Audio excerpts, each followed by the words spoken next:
네, 사순절 기간을 지나면서 이렇게 금요 심야 기도회를 드리며 오늘 은혜 받을 말씀은 누가복음 15장 25절에서 32절까지의 말씀입니다.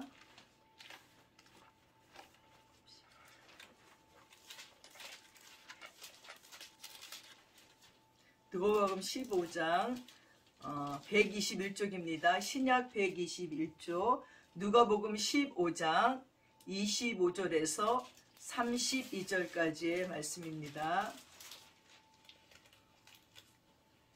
한 절씩 교독하겠습니다. 25절부터 제가 봉독하겠습니다. 마다들은 밭에 있다가 돌아와 집에 가까이 왔을 때에 풍악과 춤추는 소리를 듣고 한 종을 불러 이 무슨 일인가 물은데 대답하되 당신의 동생이 돌아왔음에 당신의 아버지가 건강한 그를 다시 맞아들이게 됨으로 인하여 살찐 송아지를 잡았나이다 하니 그가 노하여 들어가기를 즐겨 아니하거늘 아버지가 나와서 권한대 아버지께 대답하여 이르되 내가 여러 해 아버지를 섬겨 명을 어김이었거늘 내게는 염소 새끼라도 주어 나와 내 벗으로 즐기게 하신 일이 없더니 아버지의 살림을 창기와 함께 먹어버린 이 아들이 돌아오매 이를 위하여 살찐 송아지를 잡으셨나이다. 아버지가 이르되 예 너는 항상 나와 함께 있으니 내 것이 다 내 것이로되 이 내 동생은 살아났으며 내가 잃었다가 얻었기로 우리가 즐거워하고 기뻐하는 것이 마땅하다 하니라. 네, 오늘 말씀의 제목은 집 안에 있는 또 다른 탕자입니다. 어떤 원로 수도사가 이제 수도사들이 와서 막 고발을 하는 거예요. 수도사님, 우리 중에 있는 한 형제가 죄를 범했습니다. 어떤 죄를 범했냐면 동네에 있는 아가씨와 간음을 했습니다. 그러니 우리가 재판할 수가 없는데 원로 수도사님이 재판해 주십시오 하고 와서 자꾸 조르는 거예요. 이 원로 수도사가 재판을 안 해주는 거예요. 이리 핑계 저리 핑계 대면서 안 해주니까 막 우리는 결정할 수가 없으니까 원로 수도사님이 결정을 해주세요. 저를 뭐 돌로 쳐서 죽이든지 아니면 우리 수도원에서 내쫓든지 원로 수도사님이 결정을 해달라고 막 이제 간절하게 요원을 합니다. 그때 원로 수도사는 광으로 가더니 지게를 하나 갖고 오는 거예요. 그리고 지게에다가 가마니에다가 모래를 잔뜩 담아가지고는 구멍이 난 가마니에다 모래를 담고 그걸 지게에다 이고는 그냥 밖으로 나가시는 거예요. 그러니까는 이 제자 수도사들이 쫓아가면서 수도사님, 원로 수도사님, 제발 좀 재판 좀 해주세요. 쫓아다니는 거야. 동네를 한 바퀴 다 돌고 왔는데 지게를 내려놓는데 이 가마니의 모래가 다 새버리고 빈 가마니가 됐어요. 그랬더니 이렇게 그 제자들을 돌아보면서 원로 수도사가 하는 말이 아니 지금 내 죄가 내 뒤에서 이렇게 새고 있는데 내가 누구 죄를 지금 판단하게 하라고 그러십니까? 나는 내 죄가 내 뒤로 새는 것도 몰랐기 때문에 다른 사람의 죄를 판단할 겨를이 없습니다 하고 말씀하시는 걸 듣고 많은 제자 수도사들이 찔림을 받아서 각자 자기 처소로 돌아갔다는 이야기가 있습니다. 여러분 지금 한국교회는 또 다른 탕자, 집에 남아있는 탕자가 더 많아졌음을 우리 실감나게 목도하고 있는 것을 볼 수 있습니다. 오늘 말씀에 또 다른 탕자, 집안의 탕자에 대해서 우리가 함께 은혜를 나누며 또 깨달으며 회개하고자 합니다. 누가복음 15장 1절에서 24절까지의 이야기는 집 나간 탕자가 집으로 돌아오기까지의 이야기입니다. 그러나 오늘 25절에서 32절까지의 말씀은 집 안에 있는 또 다른 탕자의 이야기입니다. 이 이야기는 율법주의자들에게 자신들은 의인이라고 잘난 척하는 바리새인과 서기관들에게 일침을 놓는 이야기입니다. 본문의 내용은 아버지를 떠나서 허랑방탕하다가 모든 재산을 탕진한 후에 돌아온 아들을 맞아서 아버지는 귀양 축하 파티를 지금 열었습니다. 그때 농장으로 일하러 나갔던 아들이 맏아들이 돌아옵니다. 돌아오다가 동네 어디에 들어오니까 아니 이 풍류 소리가 뭐지? 요란스러운 풍류 소리가 자기 집에서 나는 것을 듣습니다.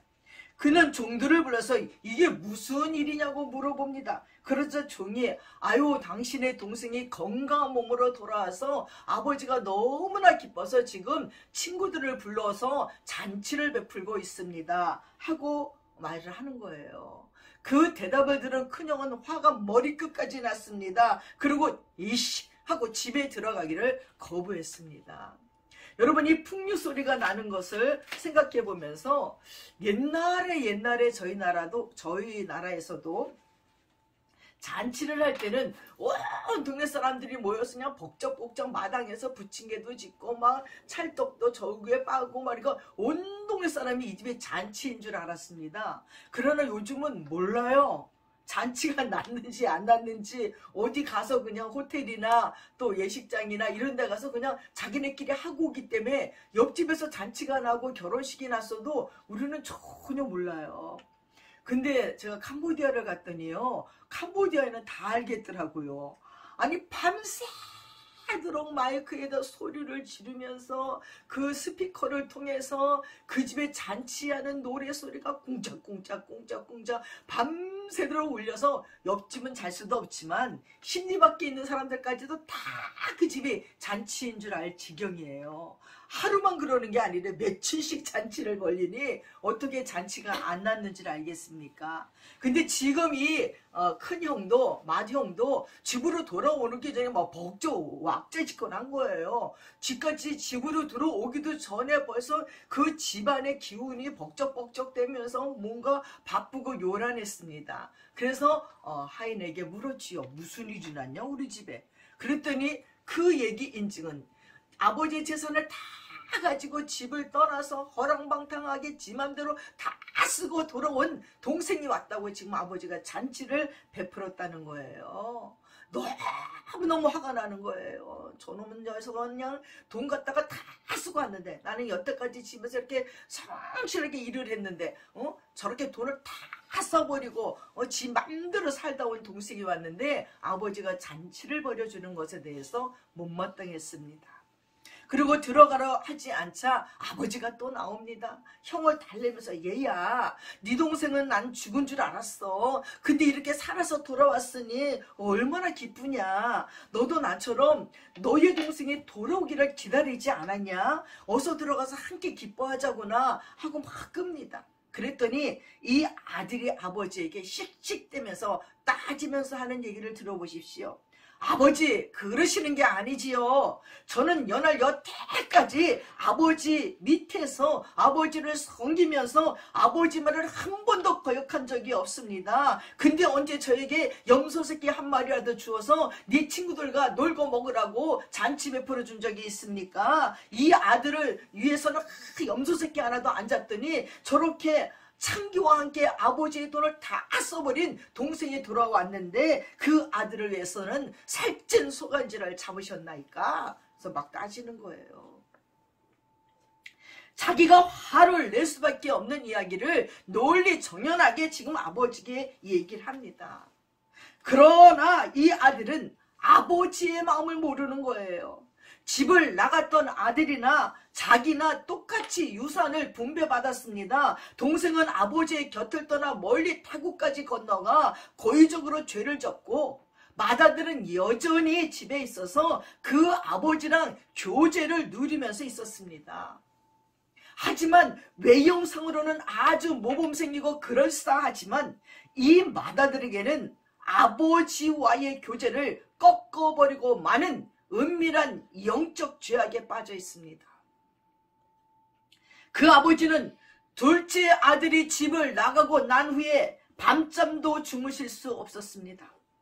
잠을 자도 자는 것이 아니고 밥을 먹어도 먹는 것이 아닙니다. 아버지가 수심에 쌓여서 들어오고 나가나 그 집 떠난 아들의 생각으로 가득 찰 수밖에 없는 아버지의 심정을 이 맏아들은 조금도 생각하지 않았습니다. 이 맏아들은 도대체 그때 뭐라고 있었습니까? 그 맏아들은 그 아버지의 아픔을 전혀 모릅니다. 집 나간 아들로 가슴 아파하시는 아버지의 마음을 이해하지 못해요. 다만 동생이 돌아옴으로 아버지의 모든 애정을 빼앗긴다고 생각을 했습니다. 아버지는 안타까운 마음으로 맏아들을 달래요. 얘야, 너는 항상 나와 함께 있지 않았니? 내 것이 다 너희 것이라 라고 설득을 합니다. 여러분 이게 무슨 말인지 압니까? 동생과 함께 재산을 똑같이 분배해줬어요. 똑같이 분배해줬으면 동생이 나가서 이걸 쓰고 오든지 말든지 자기 재산은 그대로 있잖아요. 자기 재산은 그대로 있고 또 아버지와 함께 살고 있기 때문에 아버지의 것도 형 거예요. 그럼 지금 누가 부자입니까? 이 동생은 분배받은 돈을 가지고 가서 몽땅 허랑방탕에 쓰든지 말든지 지가 무슨 상관입니까? 자기는 아버지 곁에 있다는 것 때문에 지 것도 자기 것이고 아버지 것도 자기 것이에요 지금. 그럼에도 불구하고 동생이 온 것이 기분이 나빠요. 나의 것을 뺏어갈까봐, 내가 손해가 날까봐, 내 사랑이 빼앗길까봐 기분 나빠하는 형이라는 것입니다. 여러분, 동일한 이 아버지의 사랑이 두 아들에게는 정반대의 영향을 끼친다는 것이 놀랍고 신기합니다. 이 아버지의 사랑이 허랑방탕한 이 육체의 죄에 굴복하고만 아들의 마음을 녹였어요. 그러나 율법적이고 완전한 것 같던 큰 아들의 마음의 죄가 그의 삶을 지배하도록 받은 그 아들의 마음은 단단히 굳어져 버리고 말았다는 것입니다. 여러분, 창세기에서 아브라함과 룻의 얘기를 알지요? 이 룻이 자기 아브라함 삼촌 집에 얹어 사는 주제에 지가 주인이에요. 얹혀 사는 주제에 삼촌이 준 양 몇 마리를 키우고 또 키워서 많아졌습니다. 그래서 아브라함 양떼들과 롯의 양떼들이 들어가서 풀을 먹는데 그 사막 지방에 풀이 별로 없잖아요. 그러니까 서로 이 하인들이 다투는 거야. 하인들이 서로 풀 많은 곳에 먼저 자기네들의 양들을 먹이려고 막 경쟁을 벌이고 나니까 자꾸 다툼이 일어나는 거예요. 그러니까 룻이 하는 얘기가 삼촌 우리 하인들과 삼촌 하인들이 자꾸 풀 때문에 다툼이 일어나니까 우리 갈라서 합시다. 주제 또 갈라서 지가 먼저 얘기해요. 그 아브라함이 그래 그럼 네가 좋은 땅을 차지하라. 그때 룻이 보니까 요단 들녘에는 아주 풀이 그냥 막 아주 창이래요. 거기는 물이 좀 있으니까. 그러니까 삼촌 나는 저쪽 땅을 요단 들녘 기름진 땅을 갖겠습니다. 염치도 좋아요. 여태까지 키워주고 먹여줬는데도 고맙다는 말을 안 하고 삼촌에게 있는 것 중에 가장 좋은 걸 지금 택했어요. 여러분, 아브라함이 예수님도 아닌데 하나님도 아닌데 그렇게 기분이 좋았겠습니까? 그럼에도 불구하고 조카니까 그래 네 맘대로 해라. 네가 먼저 좋은 땅을 취하라. 그리고 난 후에 내가 나머지 땅을 취하리라 하고 말했습니다. 나머지 땅을 취한 아브라함에게 하나님이 뭐라 그랬는지 아십니까? 아브라함아, 동서남북을 쳐다보아라. 네 눈에 보이는 모든 땅을 너에게 주리라. 얼마나 놀라운 하나님의 은혜입니까? 룻은 요단 들녘에 그 죽은 기름진 땅이 욕심나서 삼촌에게 고맙단 말도 안 하고 지 맘대로 욕심껏 차지했지만 나중엔 다 뺏기잖아요. 아브라함은 그렇게 죽고 났더니 하나님이 아브라함아, 동서남북 네가 눈에 보이는 모든 땅을 너에게 주리라. 이렇게 평화하는 자를 하나님이 좋아하신다는 거예요. 예수 그리스도가 하나님과 우리 사이의 평화를 위해서 십자가 지고 가셨듯이 그래서 평화하는 자를 하나님이 얼마나 기뻐하는지 모릅니다. 예수를 믿는 우리들의 패배는 대부분 가족 내부에서 일어납니다. 시어머니와 며느리, 아버지와 아들, 형제 자매들 간에서 원수가 돼서 의절을 합니다. 어떤 며느리는 씨자만 들어도 경기를 한대요. 그래서 시금치를 절대 안 먹는데요. 어떤 수도사는요, 사막에 가서 경건훈련을 다 받았어요. 돈도 이제 욕심이 없어요. 명예도 욕심이 없어요. 여자도 욕심이 없어요. 그리고 다 자기가 수도를 하면서 기도를 하면서 금식하면서 기도하면서 야, 이제 내가 다 통과했다. 내가 이제 이런 유혹을 난 절대로 안 받을까 하고 일어나려고 그러는데 사단이 귀에다 대고 얘기합니다. 아이고 당신 동생은 지금 바티칸에서 지금 주교로 상을 받고 있는데 넌 여기서 뭐하냐? 모든 걸 이겼는데 갑자기 그 안에서 질투심이 통해서 원 로마에서 추기경이 자기 동생이 됐다는 말을 듣고 수도사고 뭐고 다 핑계치고 로마를 향해서 달려가 버렸다는 것입니다. 질투심 하나를 이기지 못하여서 지금까지 수도생활한 모든 것들을 버리고 그 사막에서 기껏 수도생활 그렇게 고요스럽게 해놓고는, 아니 세상에 그 성지순례를 하다 보니까 이 수도사들이 고행을 하는데 어떻게 하는지 압니까? 어느 곳은 갔더니 여기 바위로 된 절벽인데 여기 요만큼 뚫었어. 사람이 이렇게 가보자고 앉을 수 있는 딱 그만큼, 거기 앉아서 평생을 살다 돌아가셨대. 가보자 이렇게 하고선 앉으셔서 제자들이 갖다 주는 물이나 우유 먹고 거기서 안 움직이고 그러고 있다 거기서 돌아가셨대. 난 그걸 보면서 아니 저렇게 꼭 해야 되나? 하나님이 저렇게 우리를 살으라 그러실까? 또 보니까 어떤 또 수도사는 너무 수도라는데 마음속에서 음욕이 일어나는데 견딜 수가 없어갖고 이분은 전봇대 수도사야. 전봇대 위에 널판지를 깔았어요. 널판지를 깔고 가운데 앉으니까 몸을 조금만 움직이면 여기서 떨어져. 그러니까 이 가운데 가부자고 앉아서 생각과 정신을 집중하느냐고. 세상에 그렇게 수도를 하는데도 음란한 생각이 들어오는 거야. 그러니까 막 사단하고 싸우면서 그렇게 살다 거기서 돌아가시는 거예요. 그 밑에서 제자들이 막 줄을 던져갖고 우유랑 빵이랑 넣어주다가 그분이 돌아가시면 또 끄집어 내리고 제자가 또 올라간대. 전봇대 위에. 전봇대 수도사. 진짜 그렇게 살으셨다는 거예요. 왜냐면 어떻게 하면 예수를 잘 믿을까? 어떻게 하면 하나님을 잘 믿을까? 해갖고 자기네 육신을 쳐서 복종을 시키려고 그렇게 고행을 했지만 마음속에 일어나는 죄악들은 감당이 안 되는 거죠. 음란한 거, 질투심, 뭐 시기심 이런 것들은 아직 이 육체를 제어할 수는 있는데 마음을 제어하기가 너무나 힘들었다는 얘기입니다. 예수님은 인간의 마음을 그 위선, 그 기만 그대로 하나도 빠짐없이 철저하게 끄집어내십니다. 주님은 우리들이 교회 안에서 작은 덕을 해가면서 거듭을 피우고 있는 모습을 볼 수 없다는 거예요. 그 작은 덕목들을 정통으로 깨뜨려 보시면서 우리의 위선을 통찰하십니다. 예수님은 행동보다 정신적인 자세를 훨씬 더 중요하게 생각을 하십니다. 밖으로 드러난 죄에 타락한 자들에게 우리 주님께서는 얼마나 온유하신지 몰라요. 그러나 영적으로 잘난 척하는 교만한 자들에게는 얼마나 무서운 말씀으로 그 죄를 폭로시키셨습니까? 그나들은 겸손이라는 탈을 쓰고 사망과 질투와 야심을 숨기고 살았어요. 그러나 탕자가 돌아오는 것 같은 위기가 닥치면 각양각색의 혈기와 분냄이 쏟아져 나오는 것입니다. 어떤 사람은 겉으로는 모든 것이 올바릅니다.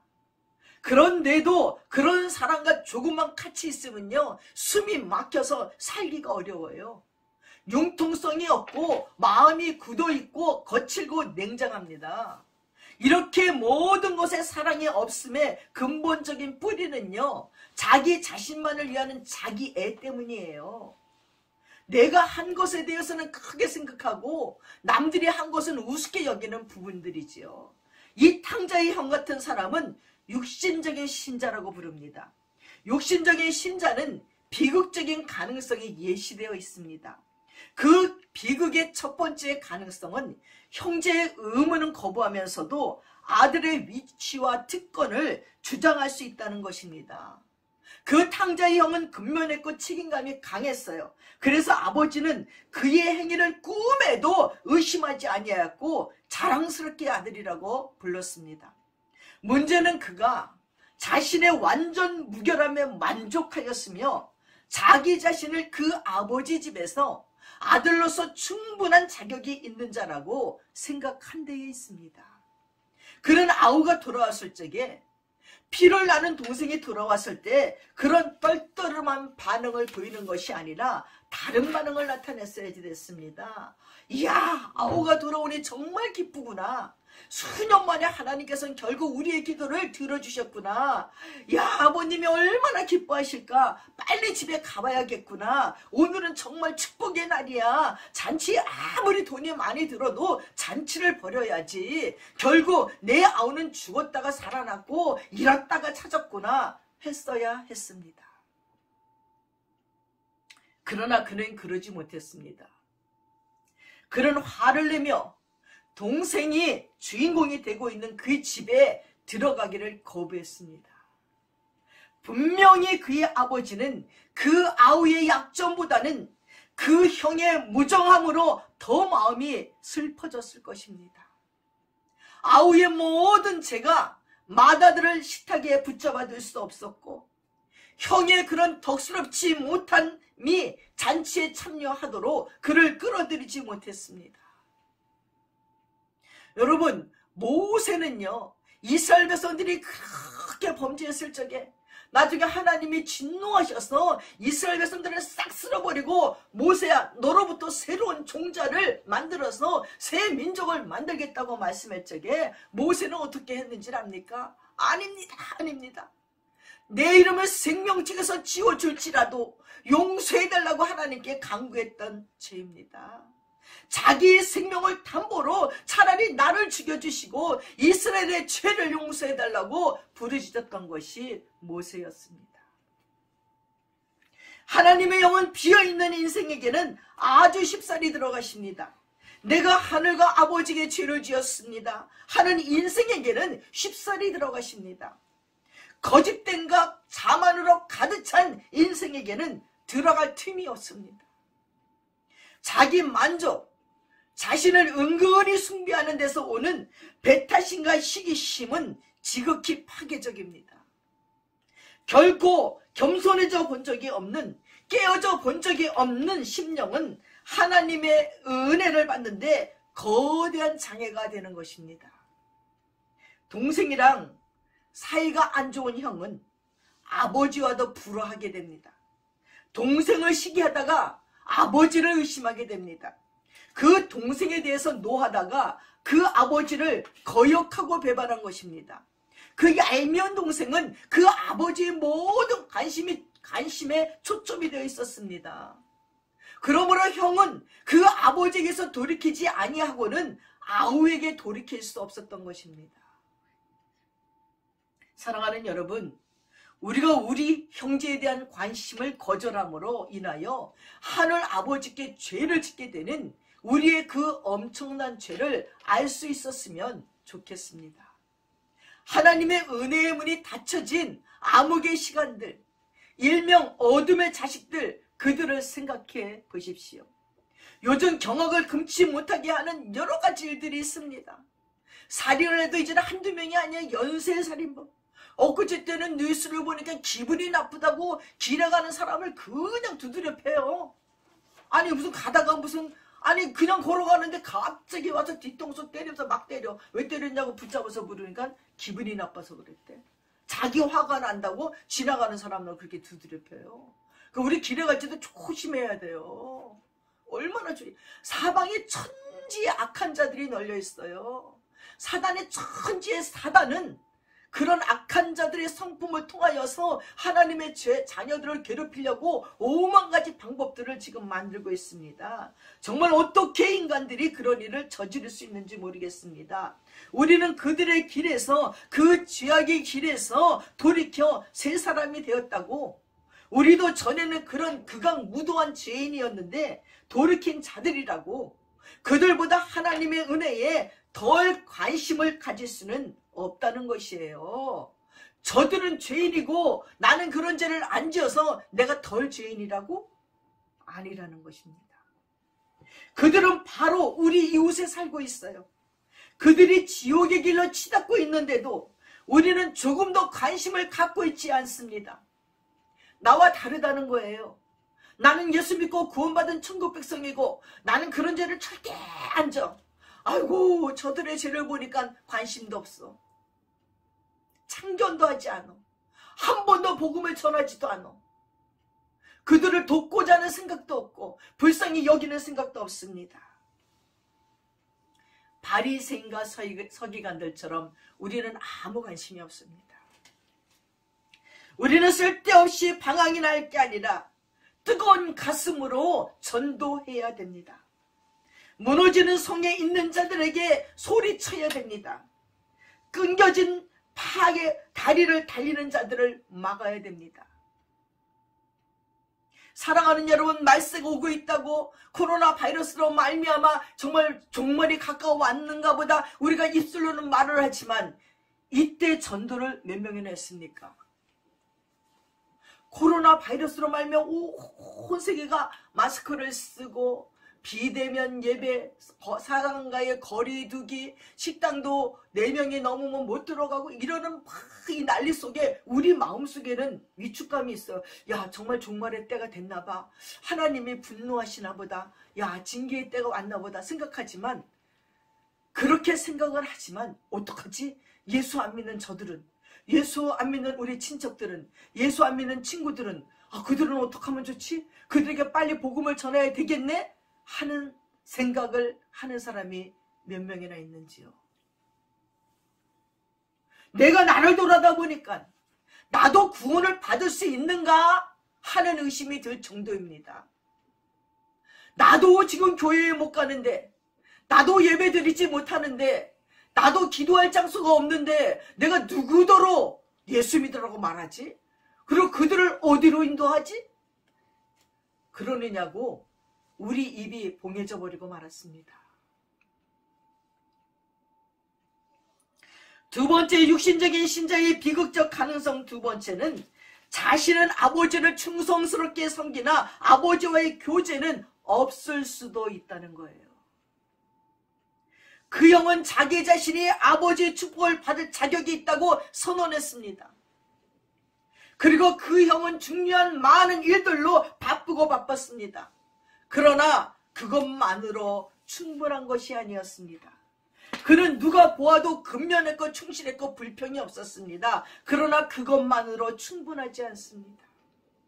믿음 생활을 한다는 것은 모범적인 신자가 돼서 11조 드리고 주일 성수하고 봉사 잘하는 것, 그게 아닙니다. 하늘에 계신 그 아버지께서 중요히 하시는 이 한 가지를 잊어버리기가 얼마나 쉬운지요. 우리는 자랑스럽게 뻣뻣이 고개를 들고 나는 선을 행하다가 몸이 피곤해졌어 라고 하시는지요. 아니면 나는 선을 행하다가 실증이 난 것이 아니라 주님을 주님 자체로 기뻐함이 나의 힘이라고 말하는 것인지요. 사랑하는 여러분, 참된 진리를 발견하면 우리들의 신앙생활에 실증이 나지 않습니다. 얼마나 행복한데요. 나 같은 죄인을, 죽어 지옥불에 떨어질 죄인을, 나 같은 죄인을 그 고귀한 하나님이, 예수님이 십자가에 죽으심으로 나를 구원해 주시고 나를 천국 백성 되게 하시고 내가 영원토록 영생을 얻게 해주신 그 사실을 우리가 참으로 믿는다면 어떻게 신앙생활이 실증이 나겠습니까? 예배드리고 기도하고 하나님의 말씀을 보는데 무슨 실증이 나겠습니까? 말씀이 꿀송이처럼 달아서 이 말씀을 들고 이렇게 폈는데 여기 놓는 시간이 아까워 놓지도 못하고 그냥 서서 삼키듯이 읽는 거. 그러한 사람들로 우리는 예배드리고 기도드리고 기쁘게 행해야 할 모든 일들, 이건 내가 해야 될 의무 때문이 아니라 기쁨과 감사함으로 행해야 된다는 것입니다. 할 수 없이 전진해 나가야 한다고 생각하는 것이 아니라 마땅히 감당해야 될 것이라고 생각하면서 기뻐하며 춤추며 나아가야 되는 것이라는 것입니다. 사랑하는 여러분, 우리가 주를 섬기는 것이 주님과의 교제가 아닌 욕망을 채우는 것이라면 우리는 육신적인 신자입니다. 내가 예배드리고 내가 기도드리고 내가 헌금 내는 것이 하나님 요렇게 잘되게 해주세요. 나는 요렇게 출세하고 싶어요. 나는 이렇게 큰 사람이 되고 싶어요. 나는 요런 이유가 있어요. 이게 아니라는 거예요. 그냥 주님 자체로, 주님만으로 만족하는 그 신앙이 되어야 된다는 것입니다. 세 번째, 육신적인 신자의 비극적 가능성 세 번째는 아버지의 모든 소유의 상속자가 될 수는 있으나 아무것도 소유하지 못하는 자보다 덜 기뻐할 수 있다는 겁니다. 그 이유는 자신의 이익을 계산하다 보니까 하나님을 기쁘시게 하는 것으로는 행복할 수 있는 능력이 없습니다. 형 노릇 제대로 하지 못하는 아들은 사실상 아들 노릇도 제대로 못하는 것입니다. 예수 믿는 우리의 마음이 하루하루 기쁘지 않다면, 즐겁지 않다면 이유가 있습니다. 제가 그 이유를 말씀드리겠습니다. 그건 주님의 짐을 함께 나누지 않기 때문입니다. 예수님이시라면 이 모든 문제를 어떻게 해요? 주님의 짐을 함께 나누지 않는 자는 주님의 기쁨도 결코 함께 나눌 수 없어요. 제가 인도에 가서 캘커타에 갔더니 이 테레사 수녀님이 경영하는 천사의 집이 있더라고요. 이분은 길거리에 노숙자들을 다 데려다 무조건 먹이는 거예요. 무조건. 한 대학 캠퍼스를 갔는데 미대생들이 대학 캠퍼스에 그냥 쫙 그림을 그려갖고 다 세워놨어요. 거의 테레사 수녀 얼굴이에요. 어쩌면 그분은 그렇게 늙으셨을까? 조글조글 온몸이 주름이에요. 온몸이 주름인데 그분을 너무 존경하는 거예요. 인도의 대학생들이. 그러니까 그분의 얼굴만 다 수녀복 입은 얼굴, 뭐 웃는 얼굴, 봉사하는 얼굴을 다 그래서 캠퍼스에다 다 해가지고서는 다 이렇게 세워놨어요. 왜 좋아할까요, 그분을? 우리 주님이 져야 될 짐을 그분들이 졌기 때문이에요. 다미안 신부님도 그 짐을 나눴습니다. 몰로카이 섬에서. 예수님이 져야 될 그 짐, 문둥이라고 아무도 찾아보지 않는 거예요. 수돗물도 안 나오고 화장실도 안 나와서 너무나 환경이 열악하고, 열악한 가운데 이들이 도덕심도 윤리감도 없어가지고 어차피 우리는 죽을 거라니까 그냥 막 사는 거예요. 그곳에 가서 다미안 신부님이 수도를 놔주고 집을 지어주고 환경을 개선해주고 자기가 문둥병이 걸려서 하나님 문둥병 걸리게 해주세요 기도까지 하면서 문둥병 걸려서 할렐루야 좋다고 길거리 나가서 여러분 나도 문둥병 걸렸습니다. 그 사람들이 창문을 내다보고 미쳤구나 미쳤어.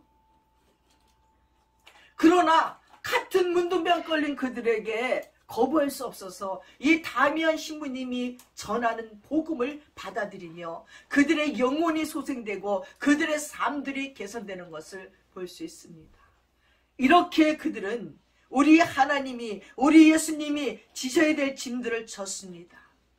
여러분, 예수님이라면 이 모든 문제를 어떻게 할까 하는 마음과 통찰력이 없다면 무엇이 하나님을 기쁘게 하여 드리는 건지 알지도 못합니다. 탕자가 아직도 멀리 있는데 그의 아버지는 그를 만나러 달려갑니다. 그러나 그 영은 그를 만나지 않았어요. 집 떠난 동생에게는 관심도 없었으니까요. 그리고 핑계대는 것은 농장일이 너무 바빴기 때문이라는 거예요. 우리 또한 그런 류의 신앙인들은 아닌지요. 여러 해 동안 그 무엇을 위해서도 기도를 해본 적이 없으며 그 무엇을 기대해 본 적도 없고 다만 다른 사람들을 비판만 해오지는 않았는지요. 기도가 없이는 은혜가 사라집니다. 인간적인 것만 눈에 보입니다. 그것이 현실이고 냉철한 사고같이 보여지지만 하나님의 미련함이 인간의 지혜로움보다 승하다고 했습니다. 인간의 머리를 써서 잘 되는 것 같지만 결국은 그것이 허무하다는 것을 알게 됩니다. 우리는 주 예수님의 생동감 넘치는 관계의 기쁨과 기대감을 얼마나 쉽게 상실해버리고 사는지요. 무엇이 그 형으로 하여금 그렇게 깊게 타락하게 만들었는지요. 그의 마음에는 아버지 집에 넘치는 부유에 대한 깊은 확신이 전혀 없었습니다. 욕심껏 갖고 가져도 남고 남는다는 것을 몰랐습니다. 복음의 진리는 온 천하 누구에게든지 다 마구 나눠줘도 남습니다. 굶주린 심령들에게 마구 나눠줘도 충분하고도 남음이 있다는 것입니다. 이스라엘 백성들은 40년 동안 아침에 일어나면, 새벽에 일어나면 만나가 있었던 이유가 뭡니까? 걱정 없이 잘 수 있어요. 눈을 뜨면 만나가 널려 있어요. 마음껏 먹을 수 있어요. 누구나에게 공평하게 다 전해져요. 근데도 욕심 많은 사람이 더 갖고 가서 갖고 있으면 해가 뜨고 나면 사라져버리는 거예요. 더 거둬도 남음이 없고 덜 거둬도 모자람이 없는 것이 만나예요. 거기에 대한 그 상징적인 의미는 뭘까요? 지금 우리에게도 똑같습니다. 욕심껏 갖고 가져도 남고 남는다는 걸 모르고 있습니다. 복음의 진리는 온천한 누구에게나 나눠줘도 남아요. 아이고, 나만 예수 믿어야지. 하나님이 주시는 은혜가 내게만 넘쳐야지. 모자라면 어떻게 저 사람에게 전도했다가 아니라는 것입니다. 우리가 베푸는 사랑도요, 하나님이 왜 못 주겠습니까? 나누고 나눠주면 흔들어 넘치도록 부어주시지 않나 보라 그랬습니다. 이건 내 거야 하고 움켜쥐고 내놓지 않으면요, 그걸로 끝나요. 썩어 없어져요. 그러나 그걸 풀어서 나누고 나누면 하나님은 새로운 걸 또 주시고 또 주시고 또 주셔요. 복의 통로되게 하십니다. 물질의 통로되게 하시고 사랑의 통로가 되게 하시고 은혜의 통로가 되게 하신다는 겁니다. 그런데 우리는 복음이 나에게 충분하다고만 말을 합니다. 복음뿐인가요? 만물의 구주이신 그분이 구하는 모든 것을 줄 수 있는데 우리는 그거 모르고 얼마나 가난하게 쫀쫀하게 치사하게 살고 있는지 모릅니다. 충분하고도 남음이 있다는 말을 이해를 못해요. 탕자의 형은 아버지 집에는 충분하고도 나눔이 있는데 식탁에는 빈자리가 있다는 것을 마음 아파 본 적이 없어요. 밥을 먹을 때마다 아버지는 그 동생이 나간 빈자리를 보고 가슴 아파하는데 형은 도저히 그런 것에 관심이 없습니다. 이 나라에는, 아니 우리에게도 복음을 들어보지 못한 수백만의 사람들 때문에 잔치 식탁에 빈 곳들 뿐인데 우리는 가슴 아파하지 않습니다. 만약에 탕자의 형이 그 아버지에게 그 아버지가 가장 원하시는 일이 무엇인지 상의만 하였다면 그 아버지는 형에게 이렇게 말했을 것입니다. 그래 얘야, 네가 시간 좀 내서 타국에 가서 너의 동생 좀 찾아오너라. 동생이 어디에서 무엇을 하는지 알아 좀 보고 오너라 했을 것입니다. 그 동생을 설득해서 집으로 돌아오게 말을 잘하렴. 그리고 너는 그 동생을 다시는 타락하지 않게 해줄 줄 믿는다. 너는 맏형이니 내가 너만 믿는다. 이렇게 동생 때문에 아버지가 얼마나 가슴 아파하는지 그걸 좀 알려주렴 하고 말하고 싶었을 것입니다. 여러분, 만약 우리가 하던 일을 멈추고 주님을 찾고 그의 뜻을 배운다면 하나님 아버지께서는 얼마나 기꺼이 저와 여러분에게 믿음의 소명을 주시겠습니까?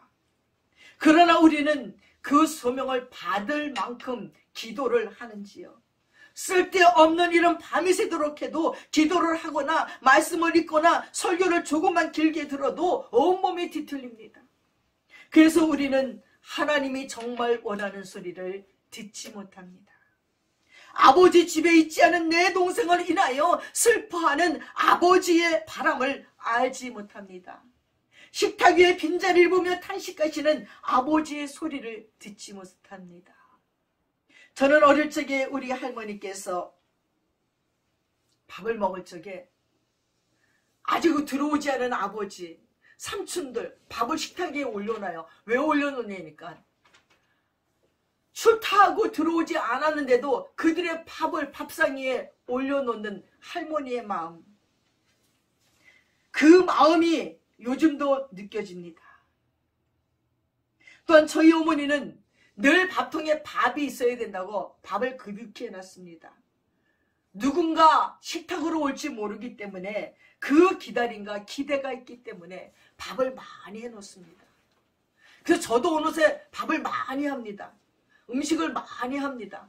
혼자 먹으려고 하는 게 아니에요. 누군가 오면 어떡하지? 근데 이거 누군가 오면 같이 먹어야지. 누구 줘야지. 나도 모르게 자꾸 손이 커져서 많이 합니다.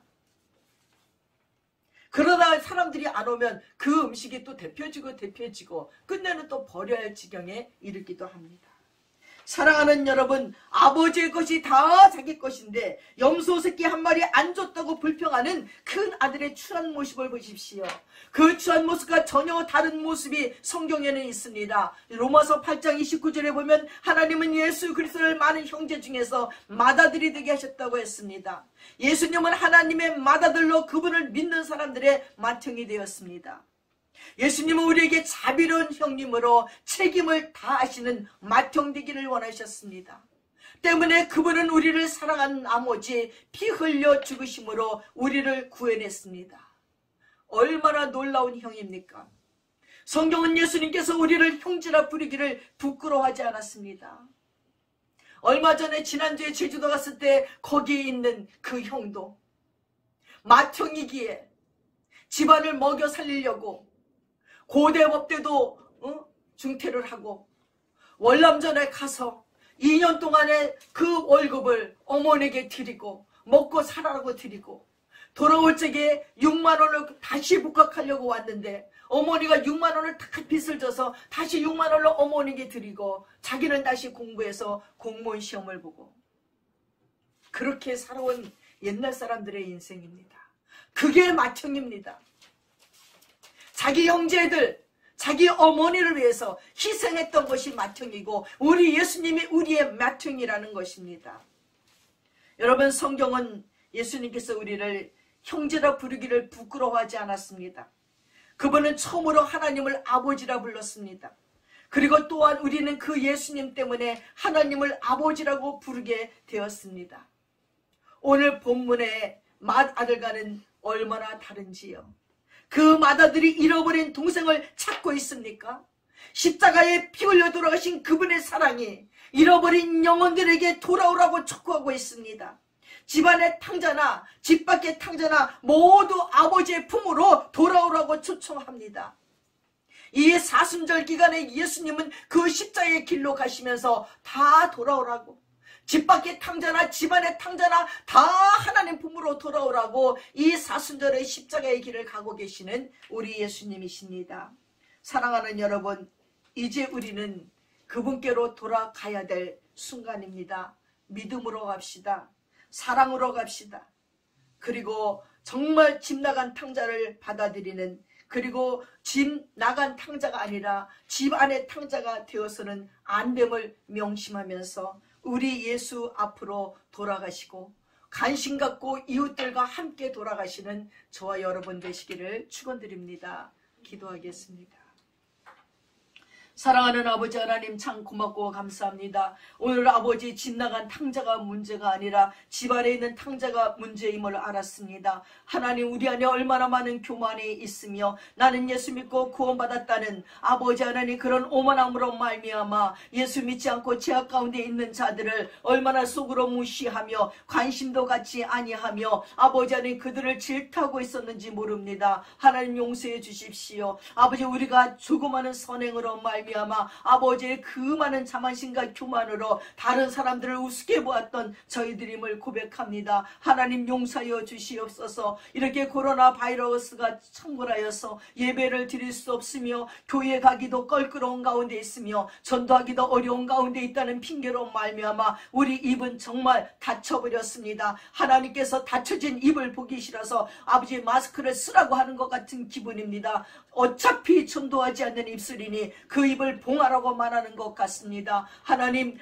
용서해 주십시오. 우리를 불쌍히 여겨 주시옵소서. 우리의 오만함을, 우리의 교만함을, 우리의 거만함을 회개합니다. 하나님 용서하여 주시옵소서. 아버지께서는 나보다 남을 더 낫게 여기라고 했는데 날마다 우리는 이기적인 자신만을 돌아보고 있습니다. 자기 자신만을 헤아리고 있습니다. 희생한 적도 헌신한 적도 없으면서 아버지 하나님 조금만 헌신하고 희생하면 아버지 아버지 그것을 생색내기 좋아하며 그것 때문에 아버지 하나님이여 가슴이 아프고 그것 때문에 손해는 같이 여기는 우리들의 어리석음을 용서하여 주시옵소서. 옛 어른들이 집 나간 자들의 밥상 위에 밥을 올려놓는 것 같은 사랑이 있게 도와 주시옵소서. 밥통 가득히 누군가가 밥을 찾으면 줘야지 하는 사랑의 마음이 있게 도와 주시옵소서. 아버지 집안에 있는 탕자 같은 마청 같은 모습으로 있지 아니하도록 도와주시고 아버지 그 타락한 아들이 돌아와 기뻐하며 춤추며 잔치 벌리는 그 아버지의 마음을 알아들이는 하나님의 사람들 되게 도와주시옵소서. 이 시대의 곳곳마다 타락한 아버지 탕자들이 너무나 많은데 아버지 우리의 무관심으로 말미암아 그들은 하나님께 돌아오지 못하고 하나님은 그들을 바라보며 아버지 마음 아파하고 눈물 흘리고 있습니다. 저들을 위해서 예수가 십자가에 못 박혀 죽으셨음을 안타깝게 바라보고 있습니다. 내가 너를 위하여 몸 벌려 피 흘려 죽었지만 아버지 그들은 돌아올 생각도 하지 않으니 아버지 어찌하면 좋습니까? 하나님 그 일에 우리를 도구로 써주십시오. 우리를 심부름 꾼으로 써주십시오. 우리 마음이 녹아지게 하여 주시어서 아버지 하나님 성경 안에 있는 마다들 마청이 아니라 아버지 진정 하나님의 마음을 알아들이는 예수 같은 하나님의 사람들이 되도록 인도하여 주시옵소서. 이 사순절 기간에 주님 앞에 통회하며 자복하며 회개하게 하여 주시고 또 아버지 나만 주님 앞으로 돌아가는 것이 아니라 내 곁에 있는 많은 사람들의 손을 잡고 함께 하나님의 곁으로 나아가는 저희들 되도록 도와주시옵소서. 감사드리며 예수님의 이름 받들어 기도드렸사옵나이다.